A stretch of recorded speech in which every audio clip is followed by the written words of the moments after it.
Démarrer, donc comme je vous le disais, l'opération des forces spéciales est commencée. C'est donc une opération, une démonstration grandeur nature qui va se dérouler. Je vous rappelle le scénario.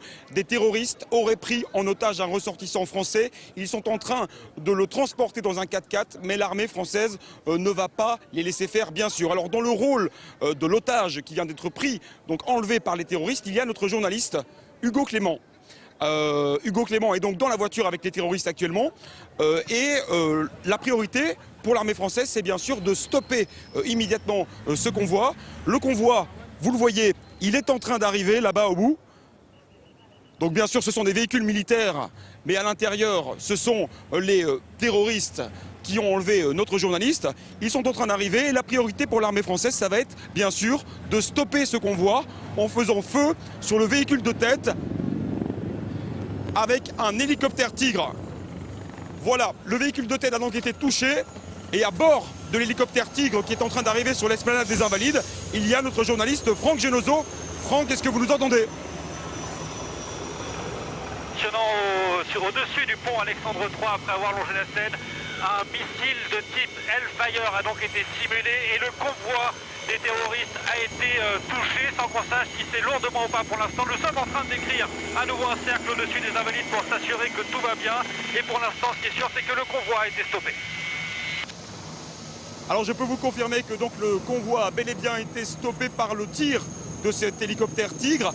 À l'intérieur du convoi, il y a donc l'otage, notre journaliste Hugo Clément. Hugo, est-ce que vous nous entendez? Qu'est-ce qui se passe? Alors je ne sais pas si vous m'entendez, moi je ne vous entends pas pour l'instant. Mais vous le voyez peut-être autour de moi, donc certains de mes ravisseurs ont déjà été abattus par le tir de l'hélicoptère Tigre. Il en reste quelques-uns à l'extérieur qui sont en position de combat. Vous le voyez sûrement, l'hélicoptère Tigre étant stationnaire au-dessus. Il va couvrir l'arrivée de l'hélicoptère des forces spéciales. Voilà, au niveau du pont Alexandre III, il va se poser. Et voilà, les forces spéciales vont arriver par l'avant du convoi, ce qui est très rare normalement. Elles arrivent par l'arrière pour éviter les tirs de face, mais là, vu la configuration, elles n'ont pas le choix, elles vont se poser à l'avant du convoi. Alors tout à fait, Hugo, nous assistons actuellement à l'arrivée de cet hélicoptère. C'est un hélicoptère Caracal. Et comme l'hélicoptère ne peut pas se poser car c'est trop dangereux, eh bien ils utilisent la technique dite de la corde lisse pour débarquer. Les forces spéciales, vous les voyez à l'instant, en direct. Ils sont en train de débarquer. Ils sont à une dizaine de mètres de hauteur et descendent donc le long de cette corde lisse afin de venir récupérer l'otage et tenter de neutraliser les terroristes. Franck Genozo, vous êtes toujours à bord de l'hélicoptère Tigre. Que se passe-t-il actuellement? Toujours en position stationnaire à l'arrière du convoi, effectivement. Avec pour ce Tigre deux objectifs. Le premier, c'est évidemment de tenir en respect les terroristes qui auraient à nouveau envie de faire usage de leurs armes. Et puis le deuxième objectif, c'est de renseigner, parce qu'on est en hauteur, nous on est à quelques mètres au-dessus de vous, et ça permet de voir le théâtre d'opération et de donner de précieux renseignements aux hommes qui sont au sol, dont vous, Nicolas. Oui, Franck, tout à fait. Alors les hommes des forces spéciales passent à côté de nous à l'instant. Ils sont en train de tenter de neutraliser les terroristes. Et bien sûr, ils sont à la recherche de l'otage français. Vous le voyez, la plupart des terroristes ont les mains levées, les armes au sol. Ils se rendent. Et les forces spéciales sont en train de récupérer l'otage. Hugo Clément. Hugo Clément. Ok. On est à Coursos, on vient vous chercher. Oui, voilà, je suis entre les mains des forces spéciales. Donc ils font ce qu'ils appellent une mise en sécurité, c'est-à-dire qu'ils me mettent à l'abri d'éventuels nouveaux tirs. Ils vont vérifier mon équipement, voir si je suis prêt à être accroché à la grappe avec eux. Pour l'instant, je reste au sol le temps que le deuxième hélicoptère se pose. Nicolas, vous le voyez sûrement. Oui, tout à fait. Donc un deuxième hélicoptère de type Caïman vient d'arriver. La situation est sécurisée, donc cet hélicoptère peut se poser. Ce qu'il est en train de faire, à l'intérieur, il y a une deuxième équipe de commando des forces spéciales, ainsi qu'une équipe d'assistance médicale. Vous les voyez, ils sont en train de sortir à l'instant de l'hélicoptère Caïman. Et ils vont venir prendre en charge les terroristes qui ont été neutralisés et éventuellement soigner les blessés. Les voilà, donc la deuxième équipe de forces spéciales qui est en train d'arriver sur la zone et qui en quelque sorte prend le relais de la première équipe. Gilles. Donc les terroristes sont arrêtés actuellement, ils sont mis au sol et ils sont confiés à cette deuxième équipe de forces spéciales.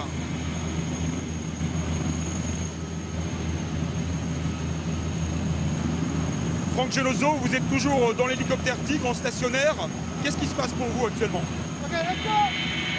Eh bien, je suis assez loin de la scène, vous êtes plus près que moi, mais ce qui est sûr, et je voulais le rappeler juste un instant, c'est que c'est un exercice et il y a des milliers de Parisiens qui sont venus y assister. Parce que depuis l'hélicoptère Tigre, on a une vue panoramique jusqu'au pont Alexandre III. Il y a des centaines et des centaines de personnes qui sont là, qui sont venues voir cet exercice très rare, il faut le rappeler, en plein cœur de Paris, un exercice qui met en scène beaucoup de militaires aujourd'hui et un exercice très spectaculaire qui a visiblement attiré les Parisiens.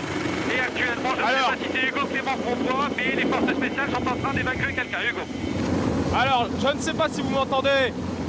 Je suis au niveau du point de posée. C'est là où l'hélicoptère va laisser tomber la corde lisse.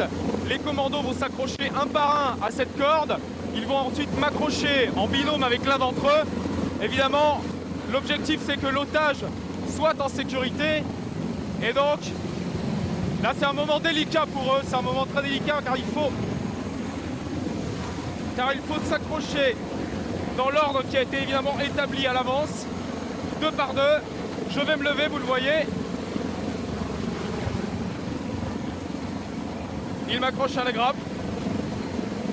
Il s'accroche également et je vais donc être tiré en binôme avec la force spéciale que vous voyez en face. Donc il faut se mettre en bonne position pour être tiré vers le haut. Pour que le baudrier ne nous fasse pas mal, il faut être en position assise. Évidemment tout ça,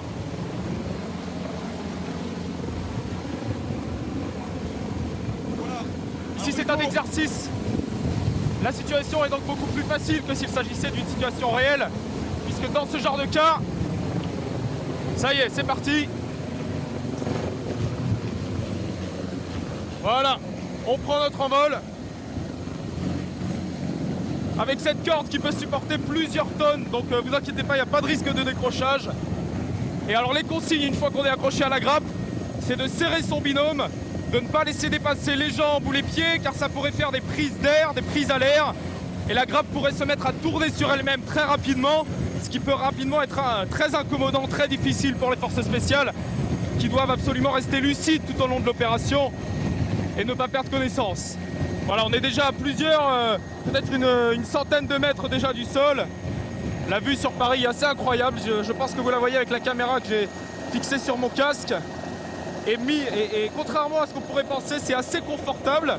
On est plutôt stable. Alors vous le voyez, on tourne un peu sur nous-mêmes, mais rien de très méchant. Sachez que des forces spéciales dessous, un hélicoptère peut aller jusqu'à 160-180 km/h dans les situations. L'objectif, c'est de faire quelques kilomètres pour sortir de la zone la plus dangereuse et aller se poser un peu plus loin pour évacuer dans les bonnes conditions. Je pense que perdre le signal. Nous sommes en train de perdre la connexion, bien sûr, avec Hugo Clément qui est en train de s'envoler dans le ciel de Paris. Il est donc sain et sauf. Les forces spéciales ont réussi à sauver l'otage. Vous avez vu, il aura fallu peut-être une petite dizaine de minutes pour mettre hors d'état de nuire les terroristes et sauver l'otage français. Bien sûr, c'est un exercice. Bien sûr, dans la réalité, les choses sont bien plus compliquées et ce genre d'opération est extrêmement rare car elle est périlleuse. Elle met en danger la vie de l'otage. Mais j'espère, Marie, que vous avez pu apprécier le spectacle. Ah, mais c'était extraordinaire, hein, Pierre. C'est quand même assez étonnant d'avoir pu réaliser images et son une telle séquence pour vous aujourd'hui en direct sur France 2. Regardez encore cette image. La grappe, donc vraiment ce que vous voyez c'est quelque chose de très rare. Les forces spéciales montrent rarement leur façon de procéder. Ce mode opératoire, c'est-à-dire le dépôt par corde lisse d'un groupe de forces spéciales, alors le terme c'est dans la profondeur du dispositif adverse, ça veut dire derrière les lignes ennemies. Ce groupe va aller soit libérer un otage, soit capturer un criminel de guerre. Ça a été fait sur différents théâtres d'opération et donc dans des conditions évidemment extrêmement difficiles. Donc le groupe va mener sa mission et sur un point de recueil, il va être récupéré par grappe à un endroit où il est impossible de faire un posé d'assaut avec un transal ou avec un autre ou avec un aéronef. Et donc ces techniques-là sont employées, ne sont vraiment pas simples. Et récemment, il y a eu un membre des forces spéciales qui s'est blessé à l'exercice. Et regardez la foule qui assiste à ça. Là, c'est le dépôt de la grappe. Et surtout, il se pose avec une souplesse, une agilité et tout en douceur. C'est quand même assez extraordinaire. Oui, donc vraiment, là, ce que vous voyez est rare. Et France 2 est parvenu à monter avec le commandement des opérations spéciales et forces spéciales quelque chose de tout à fait extraordinaire et de rare. Une autre possibilité, quand il faut faire une opération plus lourde qui va demander des moyens forces spéciales plus importants, ça va être à partir d'un transal, par exemple, faire un posé d'assaut. Encore une fois, toujours derrière les lignes ennemies. J'ai hâte de débriefer avec Hugo Clément quand même, savoir comment je pense qu'il doit quand même avoir le palpitant qui est un peu je crois rapide. On l'a vu avant qu'il parte, ce qui le stressait de plus finalement c'était le harnais. Oui, parce qu'effectivement, pour rentrer dans le détail, il faut bien positionner le harnais, sinon il y a des problèmes pour assurer sa descendance. Et donc effectivement... Je vous entends. Ah, il nous entend, voilà. Comment c'était Hugo? C'était super, alors, vous imaginez, la vue est magnifique d'en haut. Vous le disiez Pierre, la grande difficulté c'est au décollage, il faut faire attention à être en bonne position assise, les jambes écartées pour pas se faire quoi. Certaines parties un peu délicates et une fois qu'on est en l'air on peut plus bouger, donc il faut pas mal partir. Vous l'avez peut-être vu, l'atterrissage, c'est aussi une phase un peu délicate car il faut suivre le mouvement des commandos qui descendent. Et évidemment, le pilote de l'hélicoptère joue un rôle central puisque le moindre mouvement de l'hélicoptère peut avoir des conséquences assez dramatiques pour les forces spéciales qui sont accrochées dessous. Et c'est donc, ça se joue donc au mètre près pour le pilote qui est en haut, mine de rien, c'est un gros travail. Hugo, j'étais très impressionné, en tout cas à l'écran, on avait l'impression quand même d'une dépose tout en douceur, en fluidité, en agilité. C'est vraiment comme ça ou c'est la caméra qui rend les choses un peu plus souples? Non, c'est vraiment comme ça, c'est-à-dire qu'il y a à aucun moment c'est violent. Alors évidemment c'est un exercice, donc les conditions sont idéales, on se pose sur de l'herbe, on se pose dans une situation où il n'y a pas de menace extérieure et immédiate. Sur certains terrains, notamment au Mali, dans des terrains rocailleux, etc., la dépose peut être plus compliquée. Mais en tout cas, oui, là, ça s'est très bien passé, très fluide, aucun à-coup et que du plaisir. Formidable et du plaisir pour nous aussi. De vous regarder dans cette expérience, on a appris pas mal de choses. Oui, encore une chose, Hugo ? Oui, je ne sais pas si vous m'entendiez quand j'ai dépassé le pont Alexandre III. Ce qui est assez impressionnant, c'est la vitesse à laquelle un hélicoptère peut aller lorsqu'il a des forces spéciales en grappe comme ça dessous. On peut aller jusqu'à 160-180 km/h, pas plus parce qu'après ça devient intenable pour les gens qui sont en dessous. Mais ça peut aller très très vite. Et l'objectif, encore une fois, c'est de faire un petit saut de puce, d'emmener l'otage ou le prisonnier en dehors de la zone la plus critique, la plus dangereuse, pour ensuite embarquer plus tranquillement dans l'hélicoptère et partir plus loin. En tout cas, mission accomplie, Hugo, pour votre première ça tourne un peu, ça tourne un peu. Ça va aller. Faut boire quelque chose et manger quelque chose. À tout à l'heure. On vous retrouve tout à l'heure tant que vous vous remettiez de vos émotions. On retourne à Massige avec Lorraine Gublin.